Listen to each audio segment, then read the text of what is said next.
Today I wanted to talk about what's an appropriate response for Christians to war.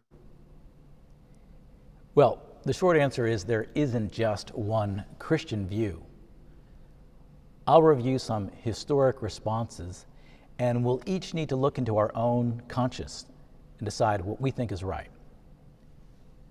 As you are considering this, let's start with the Bible verse that we read today. In today's gospel, it states pretty plainly, if your enemy slaps you on one cheek, turn and give them the other.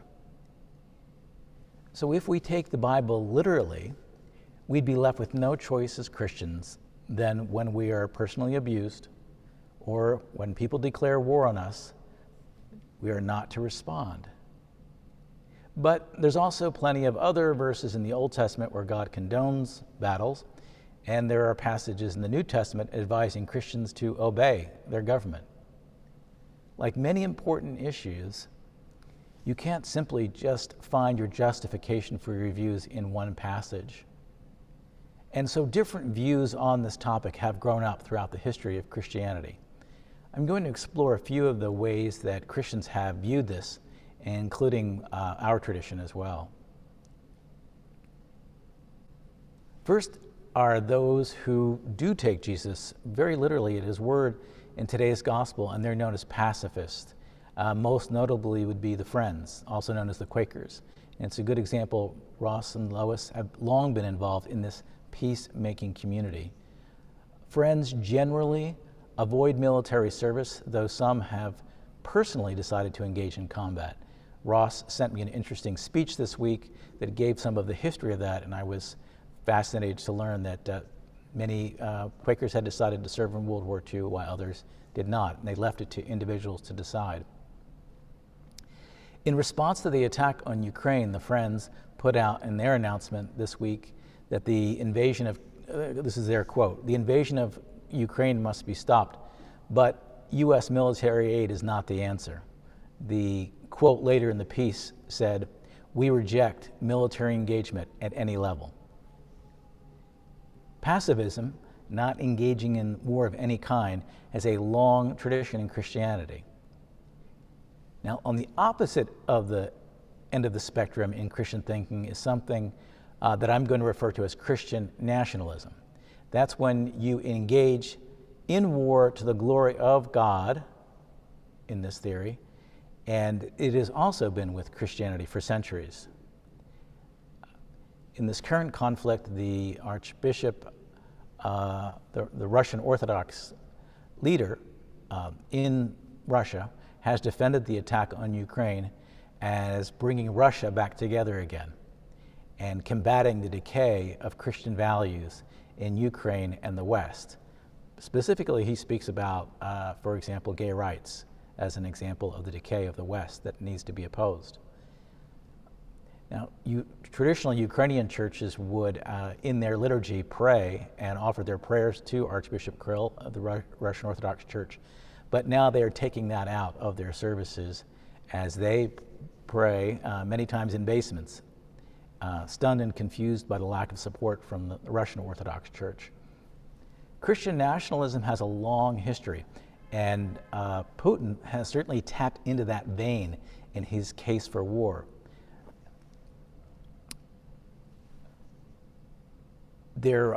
Historically, you'll remember the Roman Catholic Church set forth a belief in something called holy wars in the 10th century because of fears of the growth of the Muslim population. Pope Urban II called for the protection of fellow Christians under the banner, "God wills it." And so there were 7 major crusades during that period, all in the name of the church, all in the name of God, to God's glory. So that would be Christian nationalism. It is much less prevalent in the world, and I think a sign of evolution of our world. It's hard to really find many churches that would defend that practice today. In addition to pacifism and Christian nationalism, a large portion of Christian leaders have operated under what is known as just war theory. This evolving theory includes 6 principles when war is just and Christians can engage. These 6 principles include: a war must have a just cause, must be a last resort, must be declared by a proper authority possessing right intention, it must have a reasonable chance of success and the end being proportional to the means being used. The war must be waged with all moderation possible. And number 6, special care must be taken to protect non-combatants and the innocent. So based on the criteria of just war, the war against Ukraine is certainly not just. The bigger question that Christians here in the United States would wrestle with is a war against Russia or a war by Europe against Russia fit into these categories? It gets more complicated. The answers are not as easy. Now, Christian leaders have long agonized about what their role should be. One great example that I often cite is the response in Nazi Germany, where the leadership of the Lutheran Church and the leadership of the Catholic Church both went along with Hitler, much like we're seeing in Russia right now. But a few felt that following evil, Hitler, would be evil itself. And if successful, evil would be spread around the world. And the notable example of that is, among many, is Reverend Dietrich Bonhoeffer, who created the Confessing Church in response, and he was eventually executed because he was accused, with members of his family and network, of being part of a plot to assassinate Hitler. So the decision for faith leaders to engage in violence is a tough one. In the book, Who Would Jesus Kill?, author Mark Allman shares the views of one of the greatest 20th century theologians, Reinhold Niebuhr, who said, "Christian pacifists have an overdeveloped confidence in human goodness. They believe that the gospel law of love is enough to rid the world of violence and evil." Niebuhr, he continues, says, "Such an approach is not only naive but heretical.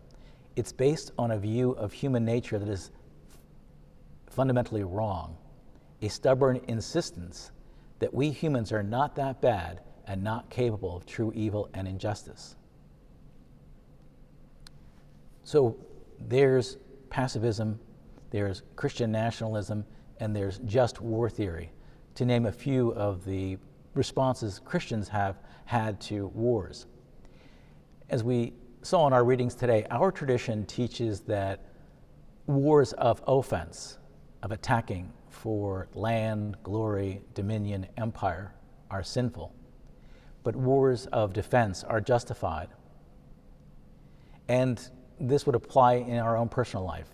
We're taught in our relationships not to seek dominion over others, nor to be greedy for wealth in our life, but at the same time, we're also taught we do not need to be a doormat. We can demand equality in our relationships. So how then can we understand what Jesus is saying about turning the other cheek? In our tradition, we see this as symbolic language. In fact, Jesus tells the disciples that he speaks in parables and imageries to connect on spiritual lessons using worldly examples. He also says that many will not understand what he's saying. So when he teaches us to turn the cheek, our interpretation is that he is speaking about revenge. He's saying we are being taught not to become evil in responding to evil. In reacting to hate, don't become hate. We are called to seek justice against evil. We should not roll over. We should not allow ourselves to be exploited either.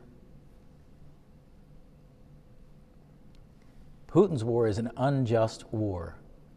The Ukrainians have a right to defend themselves. This war is a product of evil. And if unopposed, Putin's narcissistic love to dominate others and rob them of their freedom would only continue to conquer other countries.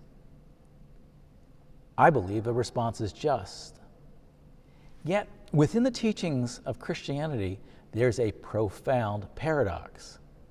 We need to fight for justice against evil and love our enemies at the same time. We cannot hold a grudge or want to seek revenge. We trust that justice is in God's hands, and over time, evil is its own punishment. I have to admit that I have felt this tension myself, as some call this doom scrolling when you go through Twitter or Facebook, mainly Twitter, and I'm following all the stories on the Ukraine situation, and I see sometimes the images of war, and I have to admit, I see a Russian tank being blown up by Ukrainian soldiers, and I let out a little cheer inside of myself. You're destroying the evil conqueror. At the same time, I recognize that there's very likely a bunch of boys in that tank that were conscripted by their governments and are following orders, and they've just lost their life. This sadness of seeing both sides was reinforced when I saw photos of Russian soldiers chained to trees so they would not flee and who have frozen to death. Our Christian faith calls us to avoid simple answers and to embrace complexity, nuance, and paradox. In a world where we are taught to crave binary solutions and simple responses, we as Christians must be on guard that we don't get swept up in the hatred of war. Supplying humanitarian and refugee aid is an obvious role for Christians, such as the efforts that Katerina is doing in support of her family and friends and networks in the Ukraine. But as the war goes on, Christian responses grow more complex. Sanctions may succeed in limiting funds for Russia's military, but they're equally likely to have potentially very damaging impacts on the poor civilians in Russia. People talk about supporting a no-fly zone, but that could easily trip us into a global war. But what do we do when Russians use chemical weapons? What do we do when nuclear power plants are used as weapons? At what point does this justify a more aggressive action from a just war perspective? Our faith doesn't give us a public policy playbook to know how to respond to each of these events. We have to weigh it in our hearts and in our souls. But I encourage us through what I think will be a long period that we remain humble and open to God's guidance. This past week I spoke with a young, very progressive friend of mine that only 6 months ago was arguing that we should defund the police and we should eliminate military spending and spend it on the poor. But in this conversation, he was demanding, in the call with me, that the United States attack Russia now to protect innocent lives, and that required air cover. He may turn out to be right, but I think we all need to be very careful of our emotional need to seek a simple response to a painful situation. I liked a Twitter meme that I saw this week that said, "I'm proud to announce I'm giving up my role as an expert on pandemics and accepting my new position as an expert on international affairs." Everyone has opinions, but we as Christians should be humble, and that humility should guide us. And I encourage us to be very careful not to fall prey to the emotional sirens of a greater war. We do need to be prepared for unexpected events to come. And we need to recognize that the media that we are seeing is mixed. It is many times propaganda itself. And we need to seek out all sides that we can possibly get during these times when emotions run high. We see only glimmers of the truth, and we need to resist the temptation of self-righteousness, that our perspective in this is the truth. We can admit, and we should admit, that we don't know what we don't know, and then still be active where we feel clear in our calling. At times of uncertainty, our faith gives us the power of prayer. There is a transformative power in this prayer beyond what we understand. It softens our own hearts and gives us peace. We must continue to pray for our leaders who are making incredibly tough decisions. We must pray for the people of Ukraine and those taking them in. We must pray for the people of Russia, who for the most part are often being used and being penalized and even going to prison for simply speaking out.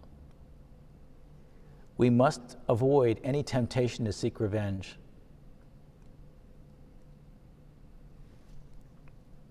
We've now begun to see in the United States that Russian churches are being defaced, Russian restaurants are being canceled, and Russian artists are being banned.